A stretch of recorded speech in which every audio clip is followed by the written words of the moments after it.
Hey, friends. This is Martine Williams, and I am obsessed with all things mompreneur life and helping you to remix your priorities, your habits, your mindsets, and yes, even your relationships so that you can build a successful business without losing yourself in the process.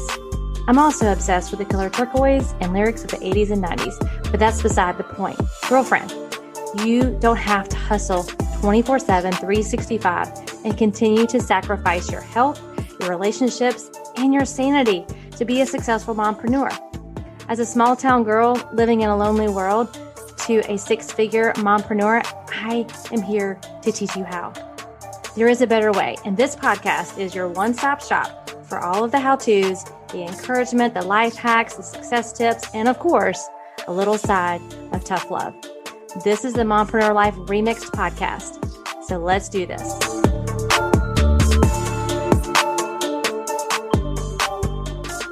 Hey friends, and welcome back to the Mompreneur Life Remixed podcast.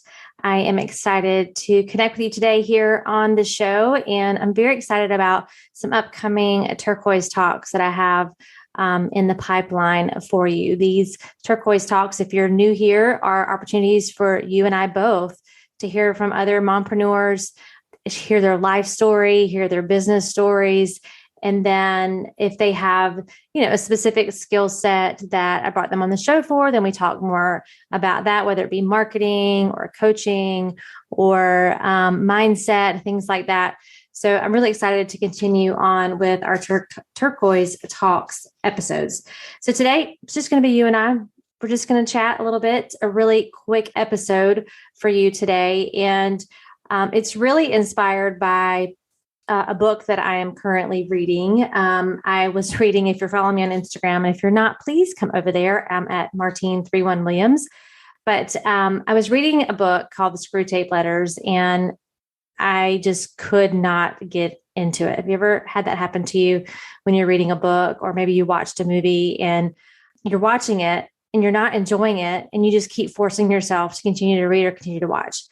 And I was talking to a friend, and she was like, why don't you just stop reading the book? And it's because of my personality. I'm a finisher. Are you a finisher? I'm sure I have lots of finishers on here. I am very loyal, and I'm also very optimistic. So I'm giving the book the benefit of the doubt. Like, the next chapter is going to be better. The next chapter, it's going to click. Or when it gets to this part in the movie, it's going to click. And for some movies and some books, it just doesn't. So I decided to put it aside for now, and I started reading Halftime. Now, this one was recommended to me by a friend and mentor, Becca Johnson, who I've had on the show earlier this season. But it's by Bob Bufford, I think, or Buford. We'll put that in the show notes for you. But basically, the premise of this book, and I'm not finished with it yet, but it's about, and maybe because of my age, so if you're a younger person listening to this, you may not be at your halftime, but it's transitioning from success to significance. And, we have a first half of our life, and then we have halftime. And what we do in halftime is what determines what our second half of our life looks like. And I will say I've had a lot of analogies and a lot of things that come to my mind in this season for how to define the season that I'm in right now, that God's called me into. And I would say it is for sure this halftime season. And at the taping of this episode, the national championship game was last night between North Carolina and Kansas. And if you watch that game, then like North Carolina was leading. Like, I went to bed at halftime because it was a late game. Like, it started at like 9:20, and I'm sorry, I just can't stay awake. So they were leading, and then whatever happened at halftime, whatever happened in the locker room, what adjustments they made, what changes, what strategies and things they took off of their plan based on what happened in the first half determined the second half. And so Kansas came back and won, right? So both teams are doing this in the halftime. They're in the locker room, and they are taking the time to figure out what was working, what wasn't working. And that's kind of where I'm at in my life in this current season that God has me in, where I'm kind of reflecting on what I believe and, what I believe, but not just that, but taking and putting action behind it, and where I'm spending my time the most. And so I just wanted to kind of give you permission today to pause, because it's in the pause, it's in the locker room, it's in that halftime moment that you have to have with yourself. No one's going to do this for you. Some of you are listening and you're hearing a whisper. You're hearing a soft voice that is telling you to pause, that's telling you to reflect over what's happening in your life, what's going really well. Like you are feeling overwhelmed. You're feeling undervalued, probably. You're feeling like you just don't want this state, this pace of your life to continue on for another 10 years. And again, whether you're a brand new mom and you're in the first half of your life, which is all about striving for success. And I can say this because I'm on the second half right now, or actually, like I said, I'm in the locker room. I'm in the locker room with myself. I'm in the locker room with the Lord, and we're working some things out. But I heard the voice, and I listened, and that's the key here. Is you're hearing a voice, you're hearing your own voice probably saying, I can't keep this pace up anymore. I can't do this anymore. The things that matter most to you, the things that are going to give you that better second half, they're not even on your radar. They're not on your calendar. They're in your mind and they're on your heart. But for whatever reason, we're believing the lie that busy is better than connecting. And that one day, you've heard me say this so many times, and I'm going to keep saying it until it sinks in. One day I'm going to get back to that. One day when I retire, I'll be able to enjoy XYZ hobby, or I'll be able to get back to taking care of my health, or get back to dating my spouse, whatever that is for you. But we know that we're not guaranteed another day. I just today got a text message of a friend whose husband passed away a week ago. 2 weeks ago was doing fine. And so we just don't know. And I'm going to keep talking about this because this is something, for the most part, that you can control. You can continue at the pace that culture is telling you to take and to keep up with the Joneses, to, keep searching and striving for success, which there's nothing wrong with that. That's like he says in the book, like we're the hunters and the gatherers in that first season of life. And we're working our way up the corporate ladder, or whatever that looks like for you. And then something happens where you hear that in your spirit to slow down. And now you're searching for more significance. And I think you can have success and significance at the same time. I'm not saying it has to be one or the other, but there is a for real shift that happens in your heart and in your mind when you realize that you're at the second half of your life and you're really starting to evaluate. And for me, this happened last year when I was sick with COVID, and I was really sick and I just did not know which way it was going to go. And when I became more healthy and got through that, it just got my attention. And those were the things. What is the Psalm? I'm going to totally butcher this Psalm, but where it says, he makes me lie down in green pastures. Like he made me lie down twice in the last year, once with my knee injury and the second one with COVID. Like I was going at a pace, and y'all know, I have been teaching and training and encouraging women to have the harmony in life. And even having harmony in life, I was still, I think, at a pace that he didn't want for me. And he wanted to get my attention. And sometimes we can't hear what's next. We can't hear his voice. We can't even hear our own hearts and our own intentions and our own thoughts that are about our next steps, because we're just so busy. We're so busy, and we're not spending time on the things that truly, truly matter. And sometimes he has to make you lie down in green pastures for you to fully evaluate. He has to take you to the locker room at halftime and be like, all right, here's what's happened. Here's what you've done in the past. No shame, no regrets necessarily, because the truth of the matter is, and I love, he says this in his book, that, we're doing the best we can with the knowledge and the information and the experience we have at the time. But when we know better, we should be doing better.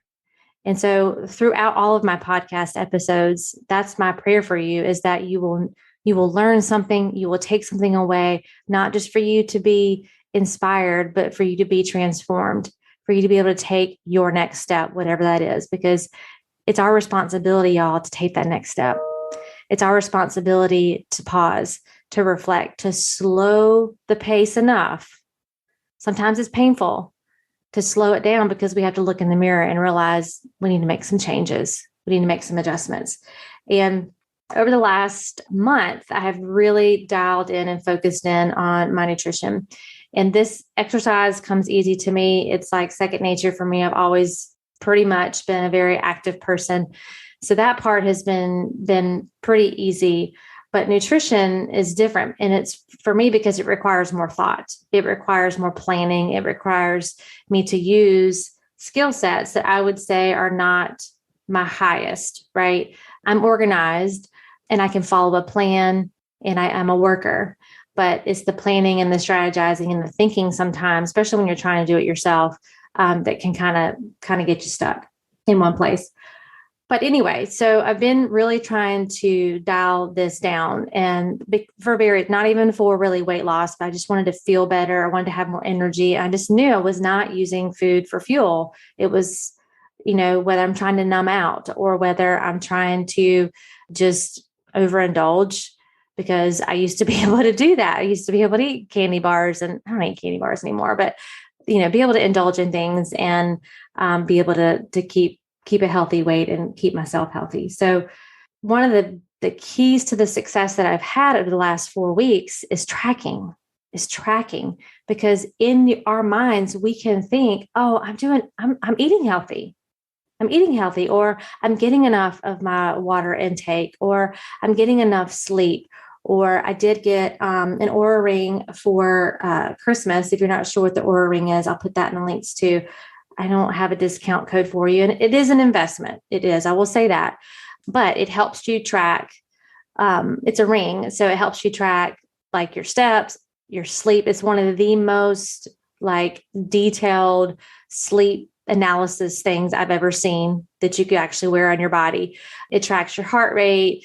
It's insane, the technology this little ring has. So really trying to track and see the areas that need improvement. And unless we're tracking it, we can't measure it, right? If they weren't tracking what they did in the first half of the game, when they get to the locker room, they don't really have much to talk about, right? They don't really know what, besides just getting motivation, they don't know what tweaks need to be made in their game, what tweaks need to be made in the positions that they have people in, and strategizing, right, and changing for a successful and significant second half. And by tracking, and I use MyFitnessPal, so it's a free app if you're wanting to track, this is inspiring you, which I hope it does. If you're feeling off in your nutrition, it doesn't lie when you write it down.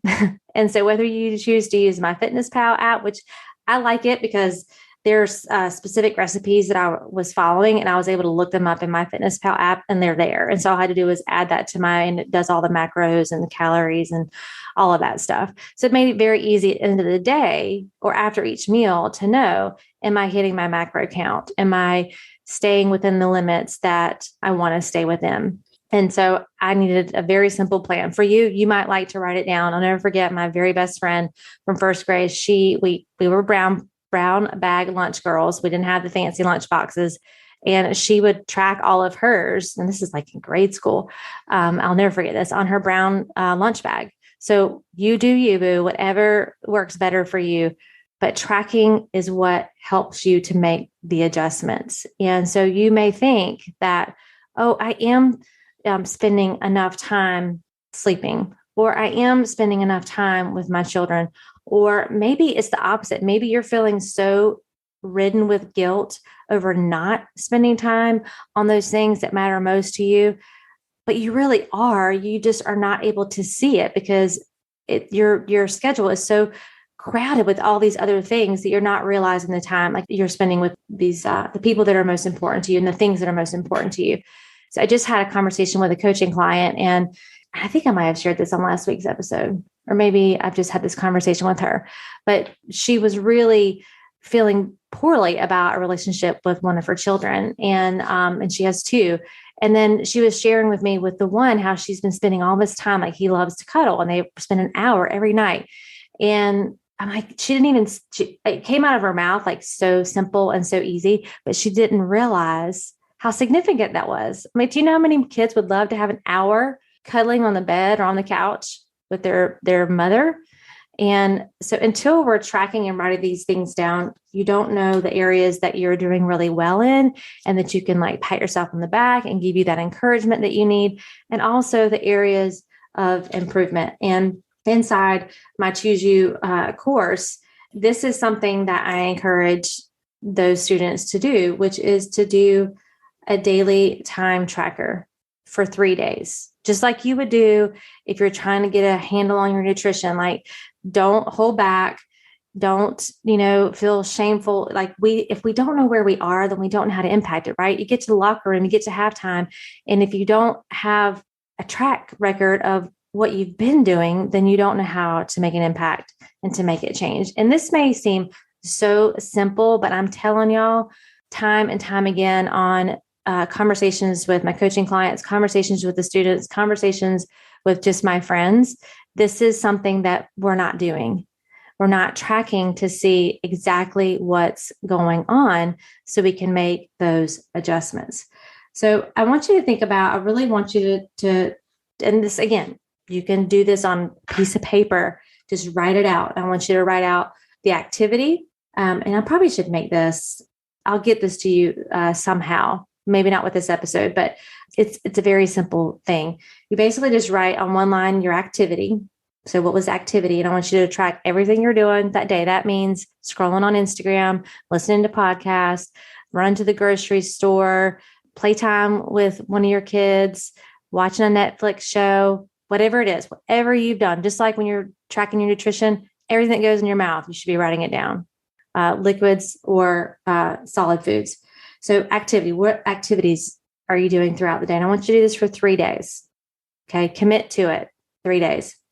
Time from start to finish. How much time? When did you start the activity? When did you finish the time? When did you start listening to the podcast? When did you finish it up? When did you start taking the shower? When did you finish taking the shower?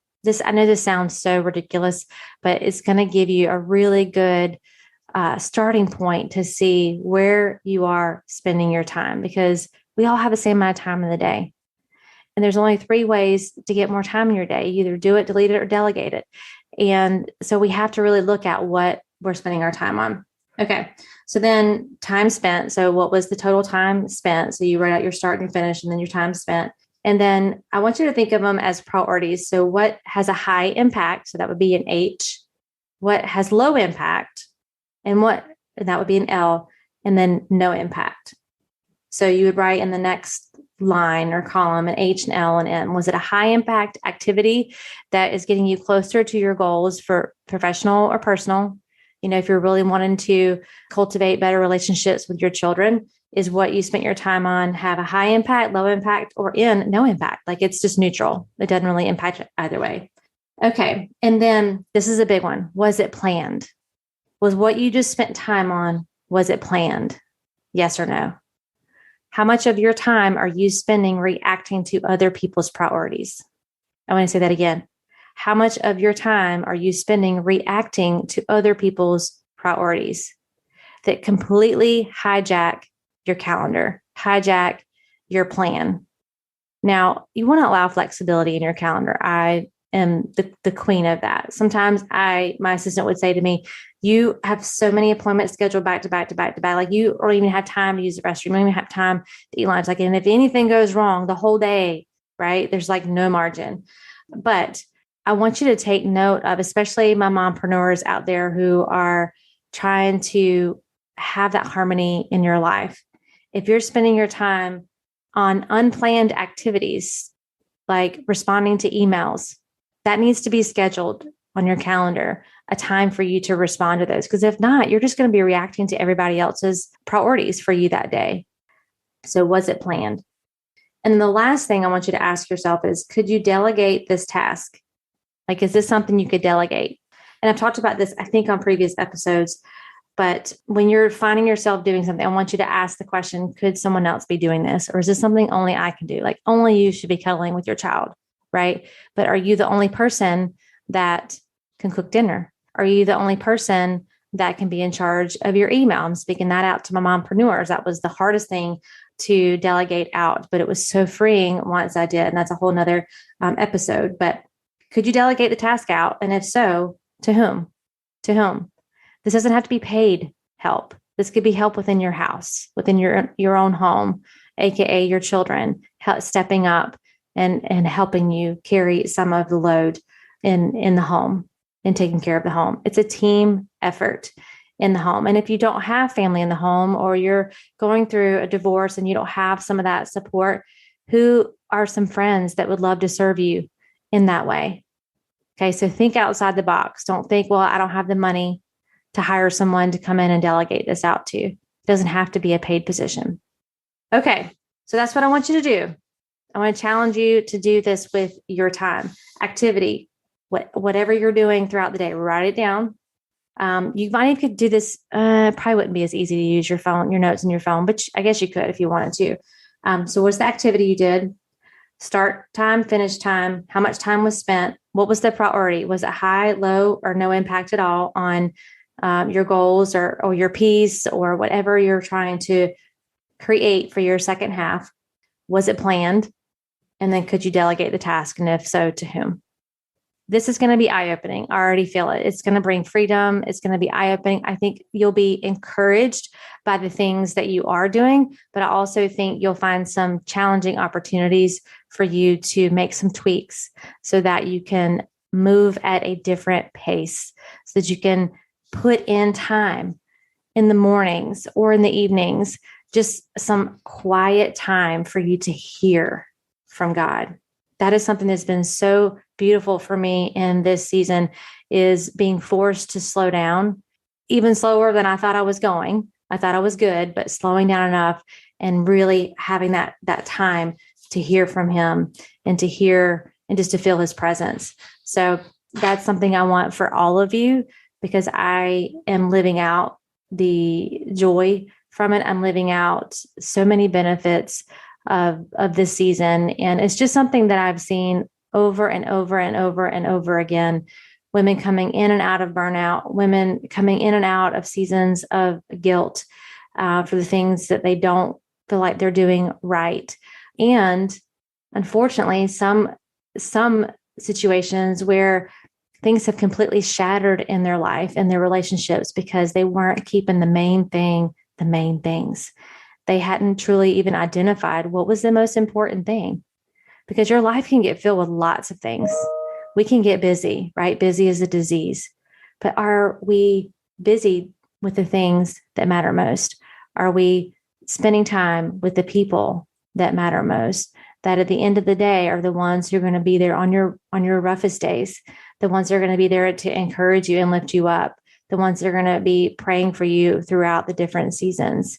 Are we cultivating, there's my word for the year, are we cultivating the right habits, the right disciplines to promote a healthy and not just successful, but a significant second half? And again, if you're young and you're not in your second half yet, you can apply this to whatever season of life that you're in. I hope this was encouraging to you, and I look forward to connecting with you on our next episode. Again, thank you so much for sharing these episodes, for posting them on social, for sending me messages on how they're impacting you. It's the reason I come to the microphone every single week to share with you. And I want to give a shout out to my podcast team with Chris and Haley helping me to get these episodes edited every single week with the graphics and everything I need to get this message out to you every single week. I'm so thankful for them, because they allow me to stay in my strengths, and then they use their strengths and we work together to serve you. So thank you so much to the team. Thank you to all of you who listen every single week. And I am believing in you always, and I cannot wait to catch you on the next episode.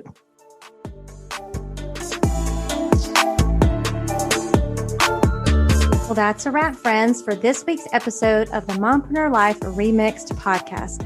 Thank you so much for listening and for following the show. It means so much to me. And listen, friend, sharing is caring. So if you loved this episode and thought of some fellow mompreneurs who could benefit, send them the link. Share this episode or take a screenshot and head on over to Instagram and share and tag me at Martine31Williams. We are connected on Instagram, right? It's where you will get all the fun behind the scenes of my life and business as a mompreneur. Until next time, know that I am believing in you always.